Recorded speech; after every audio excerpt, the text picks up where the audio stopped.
오늘은 주의 날을 대비하는 건강한 교회, 이런 제목으로 말씀을 상고합니다. 사도 바울은 데살로니가 교회에 두 번 서신을 썼습니다.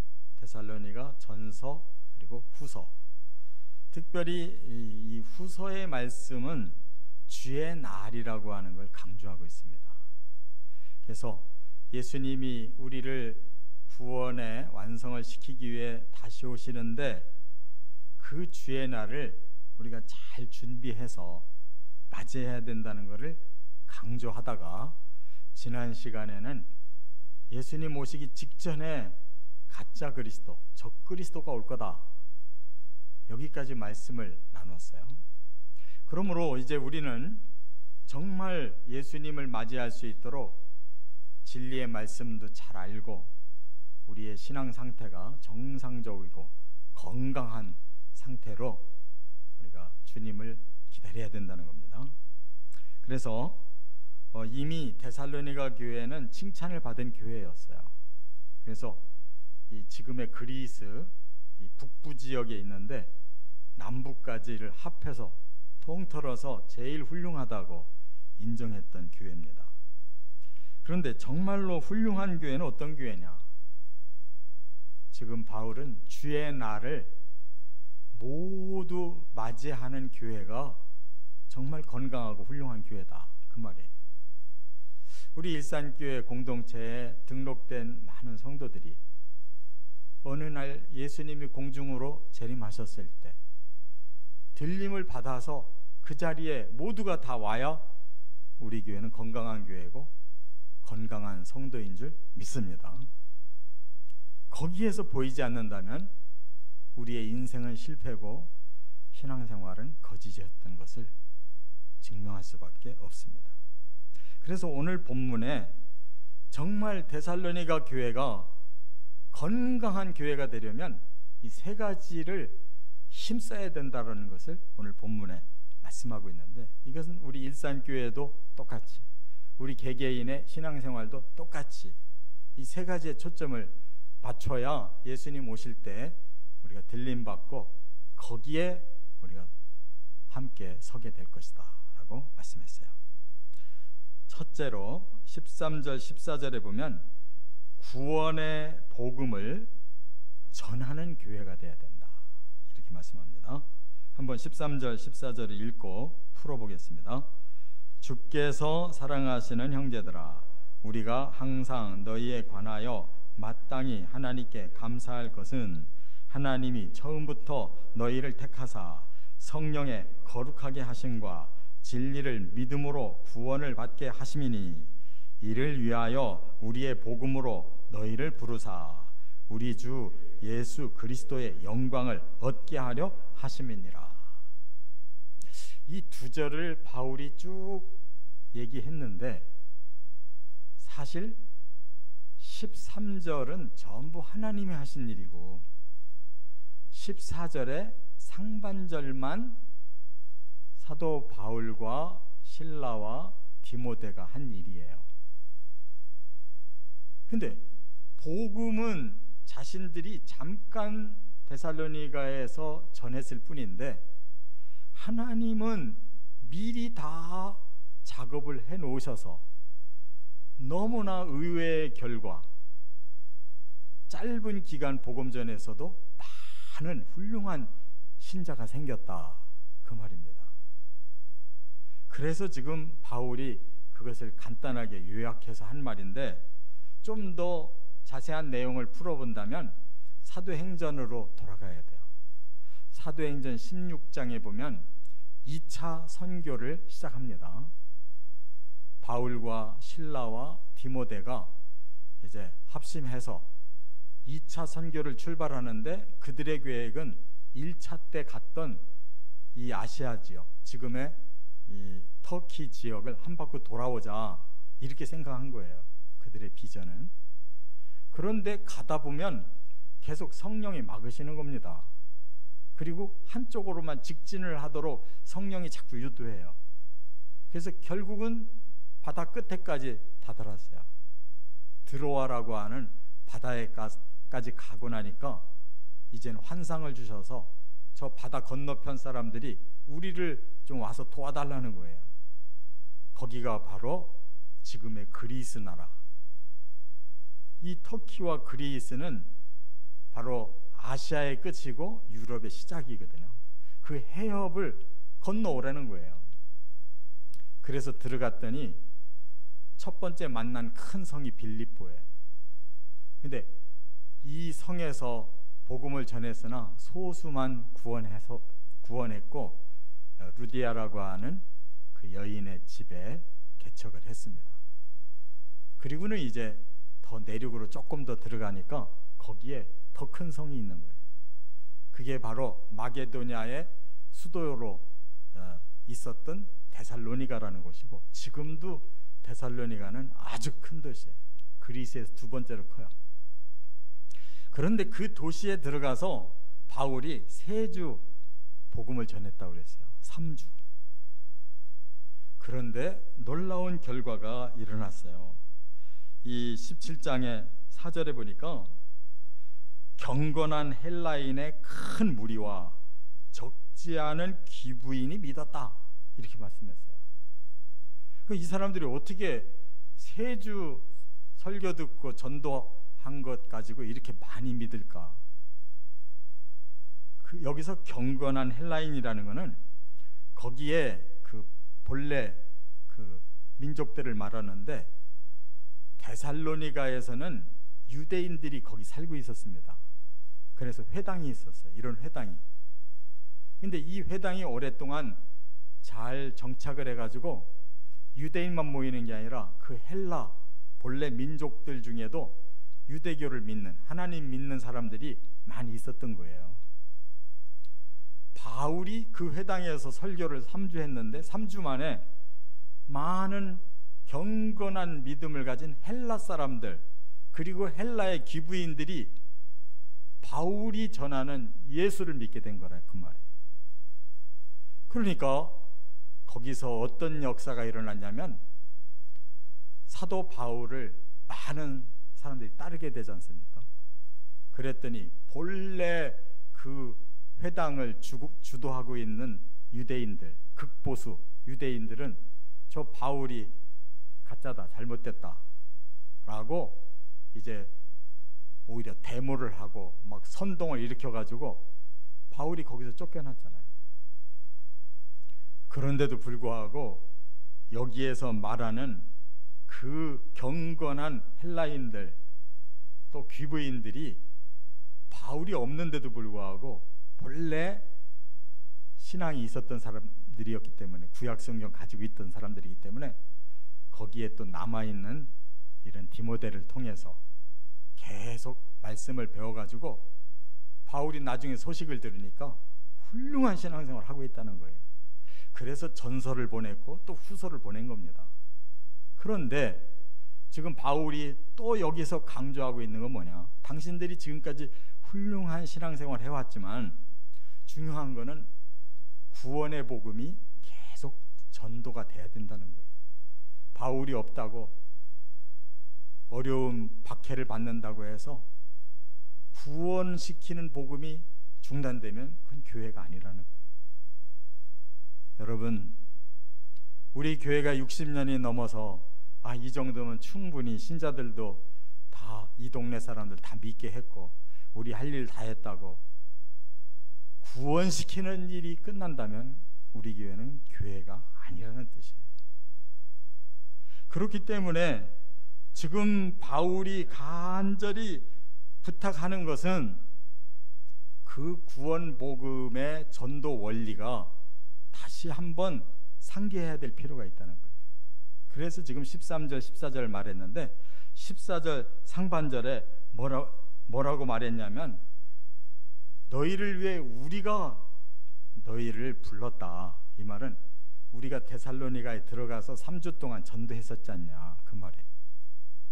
그런데 13절은 뭘 말하냐면 거꾸로 우리는 잠깐 전했을 뿐인데 결과가 놀라웠다. 거기서 나는 깨달았다. 뭘? 하나님이 이미 작업을 해놓으셨다는 걸 깨달았다는 거예요. 어떻게 하나님이 작업을 해놓으셨느냐? 여기 13절에 보니까 너희를 하나님이 택하셨다 그랬어요. 이 택하셨다라는 말이 중요한 거예요. 하나님께서 하이레오마이, 여러 사람 중에 아무 개를 하나님 정해놓으셨다는 거예요. 그리고 성령이 거룩하게 하심, 바로 성령이 임하더라는 거예요. 그리고 믿게 하심으로, 진리를 믿음으로 구원받게, 그들에게 진리를 전했는데 바로 깨닫고 믿더라는 거예요. 도대체 이것이 데살로니가 사람들의 지성이 훌륭한 겁니까? 바울의 설득력이 훌륭한 겁니까? 아무리 생각해도 이건 하나님이 미리 다 작업을 해 놓으셨구나. 어떤 유명한 전도자가 그랬잖아요. 익은 고구마였구나. 여러분, 저나 여러분이나 누군가가 기가 막히게 탁월하게 성경 다 가르쳐주면서 전도해가지고 우리가 그렇게 믿게 됐습니까? 그런 일은 없어요. 그냥 간단하게 전했을 뿐인데도 하나님이 택한 사람, 하나님이 성령 붓는 사람, 하나님이 믿음 주는 사람은 그냥 빨리빨리 믿게 되는 거예요. 저와 여러분은 하나님의 은혜로 구원받은 줄 깨달으시기 바랍니다. 그렇기 때문에 우리가 가능한 대로 간단한 복음이라도, 또 우리의 선한 행위가 사람들에게 감동을 주더라도, 어떤 사건의 계기가 돼서 2차, 3차로 그 사람이 영향을 받아 예수를 믿더라도 다 하나님이 택하고 성령 붓고 진리 믿게 해서 다 이루어 놓으신다는 거예요. 그렇기 때문에 우리는 계속 이렇게 설교하고 들은 말씀 가지고 또 사람을 만나고 기회가 되거든 또 전도하고, 이것이 일산교회가 계속 해야 될 일이라는 거예요. 일산의 영혼들이 사는 이상은 우리의 전도가 그치면 안 된다는 거예요. 일산교회 제1차 목표, 계속 복음이 전해지고 복음을 나누는, 그래서 새로 구원받는 사람들이 택해 놓으셨던 사람들에게 접촉이 되기만 하면 바로 그들이 하나님 앞에 무릎 꿇고 성령 받고 확신의 믿음까지 갖게 될 줄 깨달으시기 바랍니다. 그래서 디모데후서 4장 2절 상반절에 보면 이렇게 말씀해요. 너는 말씀을 전파하라. 때를 얻든지 못 얻든지 항상 힘써라. 그러니까 하나님의 그 때, 이 카이로스가 우리의 때와는 다를 수가 있습니다. 그러나 그 모든 것은 다 하나님의 작업하시는 과정이라는 거예요. 그래서 어떤 결정적인 순간에 바로 하나님께서 택해 놓으셨던 그 사람에게 복음이 전해졌고 그에게 성령이 임하고 그 마음에 피스티스의 확신의 믿음이 팍 들어가면 한순간 신자 된다는 거예요. 이런 교회가 되기를 소원합니다.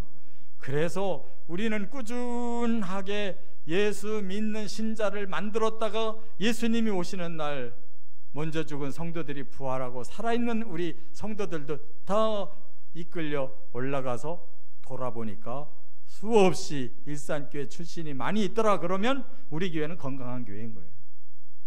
두 번째, 15절에 보면 성경으로 제자를 훈련하는 교회가 이게 건강한 교회다라고 말씀하고 있어요. 15절 한번 같이 읽겠습니다. 그러므로 형제들아 굳건하게 서서 말로나 우리의 편지로 가르침을 받은 전통을 지키라. 네. 여기 전통이라는 단어가 있는데 그 앞에 그랬어요. 말로나 우리의 편지로 가르침을 받은 전통 그랬어요.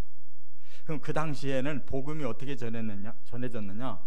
바울이 직접 지역마다 찾아다니면서 말로 전도했죠.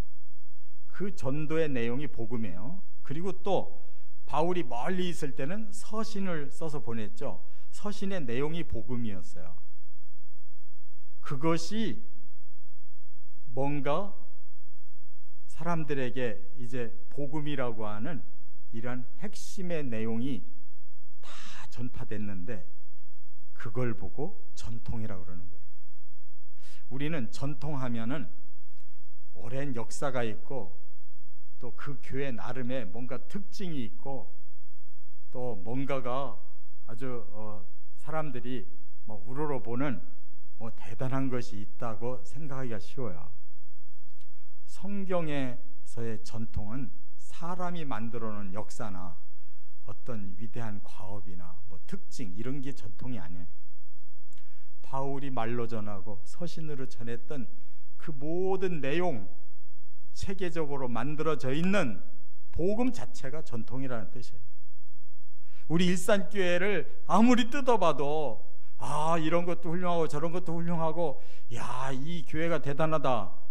그러나 복음이 약하면 전통이 없는 거예요. 일산교회는 오직 주님이 주시는 말씀이 가장 강력하게 체계화가 되어 있어야 전통 있는 교회인 줄 믿습니다. 바로 그 전통을 여기 보니까 굳건하게 서서 지키라고 이렇게 말씀하고 있거든요. 그러면 결국은 여기 굳건하게 서서라는 말은 그 스테코라고 그러는데, 스테코라는 말은 아주 확실하게 이렇게 두 발로 딱 서 있으라는 뜻이에요. 확고부동하게 서 있으라. 그 다음에 지키라고 하는 단어는 크라테오라고 그러는데, 이건 손으로 꽉 붙잡고 있어라. 이 두 가지 단어가 전통을 지키는 거래요. 그래서 제가 상상을 해봤어요. 아니 그 내용은 복음인데 이 복음을 어떻게 하라는 건가 했더니, 이 복음이라고 하는 구원의 배에 우리가 올라탔다는 뜻이에요. 그러면 아무리 그 항해가 막 파도가 치고 힘들다 할지라도 내가 구원을 받는데 유일한 이 구원의 배 복음 위에 올라탔을 때에는 어떻게 해야 되겠어요? 두 발로 힘을 내서 뻣뻣하게 서 있어야 되고, 배가 흔들릴 때 넘어지지 않도록, 떨어지지 않도록 두 손으로 꽉 움켜 잡아야 그 배 안에서 끝까지 가지 않겠냐, 그 말이에요. 바로 그걸 말하는 거예요. 아무리 우리가 복음이라고 하는 구원선에 올라탔더라도 우리 자세가 흐트러지기 시작하면 복음이 위대하지 우리가 위대한 게 아니잖아요. 그 위대한 복음에 올라탔어도 중간에 낙오하는 사람들이 많잖아요. 왜? 이렇게 굳게 서지 못했기 때문에, 꼭 붙잡지를 못했기 때문에 낙오되는 사람이, 그 사람들은 예수님 재림 때 못 만난다는 거예요. 이거를 보고 지금 제자 훈련이라고 말하는 겁니다. 뭘로 제자 훈련하는 거냐? 하나님의 말씀을 계속 가르치고 계속 그 말씀대로 실천하려고 하는 노력이 제자 훈련인 거예요. 오늘날 제자 훈련이면 프로그램. 설교는 안 들어도 되고 예배는 안 드려도 되는데 그 프로그램에는 참여하래요. 무슨 동산 무슨 파라다이스 해가면서. 제자 훈련은 그런 게 아니에요. 하나님의 복음이 전통이고 그 전통의 복음을 내 안에 충만하게 가지고 살 수 있도록 계속 말씀 위에 서고 말씀을 굳게 붙잡는 신앙생활이 제자 훈련인 거예요. 예배를 힘쓰시기 바랍니다. 설교 말씀에 귀를 기울여서 그 말씀이 내 안에 튼튼하게 세워지시기를 바랍니다. 그리고 기도하시기를 바랍니다. 그리고 그날 그 말씀대로 실천해 보시기를 바랍니다. 이게 제자 훈련이에요. 성경 그 자체만 내 안에 충만하면 바로 성령이 임하시고 기도할 때 하나님 체험하게 되고 하나님 응답도 함께 오는 것이에요. 너무 특별한 프로그램을 생각하지 마세요. 바로 초대교회 사도 바울이 데살로니가 교회에 가르쳐준 제자훈련의 방법이에요. 이것은 예수님이 하신 말씀과도 똑같아요. 마태복음 28장 19절 마지막 부분에 예수님이 제자들 모여놓고 그렇게 말씀했어요. 너희는 가서 모든 민족을 제자로 삼아 아버지와 아들과 성령의 이름으로 세례를 베풀고, 여기까지는 제자 삼는 사역을 하라는 거예요. 이것이 전도 사역이에요. 그래서 모든 민족을 예수님의 제자가 되도록 그들을 복음을 전해서 믿거들랑 세례줘라.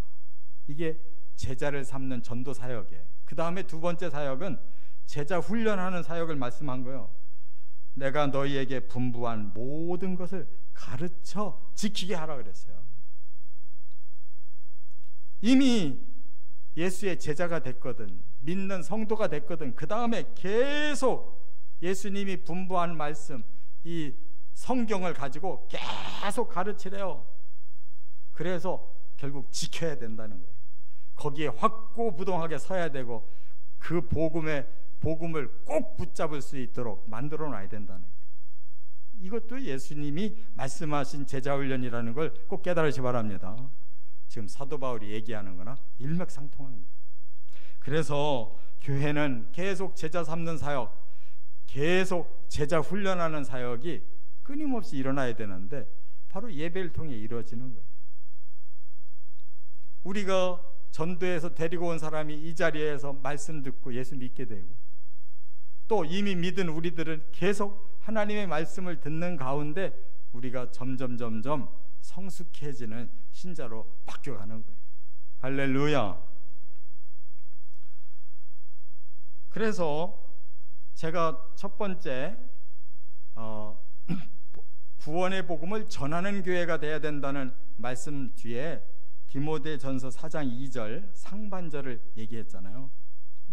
때를 얻든지 못 얻든지 항상 복음을 전파해야 된다라고 했는데, 그 말씀의 하반절이 또 제자 훈련을 얘기하는 거예요. 그래서 디모데후서 4장 2절 하반절에는 범사의 오래 참음과 가르침으로 경책을 하며 경계를 하며 권하라 그랬어요. 예수님이 말씀하신 것과 똑같이 지금 사도 바울은 디모데에게 앞에서는 제자 삼는 사역을 하기 위해서 때를 얻든지 못 얻든지 항상 힘써서 해라. 그리고 뒤에 부분은 너는 제자 훈련의 사역도 계속 해야 된다 하면서 하는 말이 오래 참고 하루아침에 제자가 안 만들어진다는 거예요. 그리고 계속 가르치고 경책하라. 경책이라는 말은 꾸짖는다는 뜻이에요.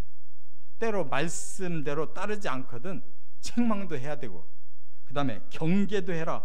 경계라는 말은 항상 살펴보게 만들으라는 거예요. 항상 나는 지금 정상으로 신앙생활을 하고 있는가, 항상 말씀 가운데 돌아보도록 해라. 그리고 권해라. 계속 그들에게 설득을 해야 된다. 이게 제자훈련이라는 거예요. 예배가 살아나고 설교 말씀이 살아있고, 그리고 그 말씀 속에서 깨달음의 역사가 계속 일어나야 제자가 되어가는 줄 믿습니다. 세 번째, 16절 17절에 보면 깊은 영성 체험으로 성숙해지는 교회. 자, 이제부터는 삶이 전면적으로 성숙하게 바뀌어야 된다는 거예요. 자, 16절 17절 같이 읽어보겠습니다. 우리 주 예수 그리스도와 우리를 사랑하시고 영원한 위로와 좋은 소망을 은혜로 주신 하나님 우리 아버지께서 너희 마음을 위로하시고 모든 선한 일과 말에 굳건하게 하시기를 원하노라. 이 말씀도 좀 복잡해 보여도 간단해요. 우리 예수님과 우리 하나님 아버지가 너희들의 삶 속에서 역사해 주실 거다, 그런 뜻이에요. 이제 하나님의 교회 안에서는 우리가 말씀으로 배웠으면 그 다음에 나가면 그때부터 우리의 삶의 현장이에요. 우리가 집에 돌아가면 집 속에서의 삶이 있고, 직장을 나가면 직장의 삶이 있고, 사람들 만나면 사람들과의 관계의 삶이 있고, 사업이면 사업의 삶이 있고, 모든 활동이 다 펼쳐지는데 거기에도 예수님 함께 계시고 거기에도 하나님 함께 계셔야 그 삶 속에서 성숙이 온다는 거예요. 교회에서 죽으라고 말씀 배우고 죽으라고 기도하고 죽으라고 체험도 했지만 거기서만 예수님과 하나님이 계시면 안 된다는 거예요. 지금 삶 속에서 우리 주 예수 그리스도와 우리 하나님 아버지께서 너희에게 계속 영향력을 끼쳐 주셔야 된다는 거예요. 그러려면 삶 속에서 영향력을 끼쳐야 사람이 바뀌는 거 아니에요. 가정에서도 예수님이, 하나님이 나에게 뭔가를 말씀을 하고 계실 때 내 가정을 내가 그 마음으로 잘 가정을 만들어 가야 되잖아요. 직장 생활하는 가운데서도 하나님이 나에게 뭔가를 계속 말씀을 하시면 내가 그 깨달음대로 직장 생활을 해야 될 거 아니에요. 대인관계도, 사업도, 모든 것도 하나님이 내게 그 현장에서 어떤 깨달음을 주시는지 그대로 거기에 적용해야 된다는 거예요. 어떤 깨달음을 주시냐? 여기 보니까 우리를 사랑하시고, 우리가 직장에서 어려움 당한다고 윗사람한테 진 눌려 있다고 하나님은 모른 체 하고 계시지 않는다는 거예요. 그 자리에서 우리의 어려움을 안다면 하나님이 우리를 사랑하고 계심을 깨닫게 해주신다는 거예요. 또 우리의 삶이 너무나 슬프고 괴롭고 힘들 때 우리에게 영원한 위로와 그랬어요. 네가 지금 잠깐 힘들지만 이제 나와 함께 영원히 살 거야. 잘 참고 이겨내야지 라고 위로하신다는 거예요. 우리가 살아가기가 깝깝하고 모든 것이 다 끝장난 것 같은 절망 속에서도 하나님은 너는 좋은 소망이 남아있는 사람이야 라고 지금 말씀하신다는 거예요. 그 현장에서 그런 말씀이 들어와서 그 말씀이 나의 삶을 깨뜨리고 변화시키고 다시 일어나게 해야 하나님이 우리와 함께 살아가시는 것임을 믿으시기 바랍니다. 그래야 내 삶을 이겨내고 내 삶 속에서 성숙함이 일어나는 거예요. 교회 와서만 신자고 밖에 나가 세상 사람들과 똑같이 산다면 어찌 예수님이, 하나님이 우리의 삶을 움직여 주실 수가 있겠냐 말이에요. 지금 그런 말씀이에요. 그렇기 때문에 너희 마음을 위로하시고 모든 선한 일과 말에 굳건하게 하시기를 원하노라. 우리의 어떤 행위가 하나님께서 감동을 주시기를 너 선하게 행동해라. 우리가 어떤 말을 하려고 할 때 하나님이 감동 주시기를 너 선하게 말을 해라 라고 말씀하신다는 거예요. 그래서 하루하루 하나님이 주시는 깨달음과 감동 가지고 실천하다 보니까 우리들의 삶이 선한 일이 쭉 펼쳐지고 말이 선하게 쭉 펼쳐지더라 그 말에. 이게 변화하고 이게 성숙이잖아요. 그래서 그리스도인들이 공통적으로 세상에서 느껴지는 거, 참 저 사람들 뭐가 다르구나, 하나님 믿는 사람들이 뭐가 다르구나 라고 선한 영향력을 그들에게 보여줄 수 있다라는 뜻인 줄 깨달으시기 바랍니다. 우리 기독교가 이것이 제일 지금 필요한 때야. 전도도 잘하고 열심히 제자훈련도 잘하는데 그 실천력이 아직 안 따라가는 거예요. 세상에서는 도대체 예수 믿는 사람이라는 건 표를 안 낸다는 거예요. 직장에서 수없이 많은 직원들이 있는데 누가 예수를 믿는지 하나도 모르겠다는 거예요. 그런데 분명히 한국 사회에는 15% 내지 20%씩이 예수 믿는 사람들이 섞여 있다는 거예요. 그러면 도대체 그 사람들은 뭐 하고 있냐 말이에요. 바로 이 세 번째 관계가 하나님과 예수님과 안 이루어지고 있기 때문에, 그래서 변화가 안 되고 성숙이 안 되고 사회에 아무 선한 영향력이 미쳐지지를 않는 것이에요. 우리는 이 훈련이 필요해요. 삶의 훈련, 성숙의 훈련, 주님과 하루 종일 함께 사는 훈련이 필요한 줄 믿습니다. 이제 말씀을 마칠게요. 예수님은 교회로 찾아오시는 게 아닙니다. 이 세계를 향해서 오시는 거예요. 그때 우리는 일하다가 주님을 만날 수도 있어요. 가정에서 예수님이 오시는 걸 맞이할 수도 있는 거예요. 그럼 그 현장이 우리는 거룩한 현장이 되어야 되지 않겠습니까? 이렇게 예수님을 맞이할 수 있는 건강한 교회, 건강한 성도들 다 되시기를 주의 이름으로 축원합니다.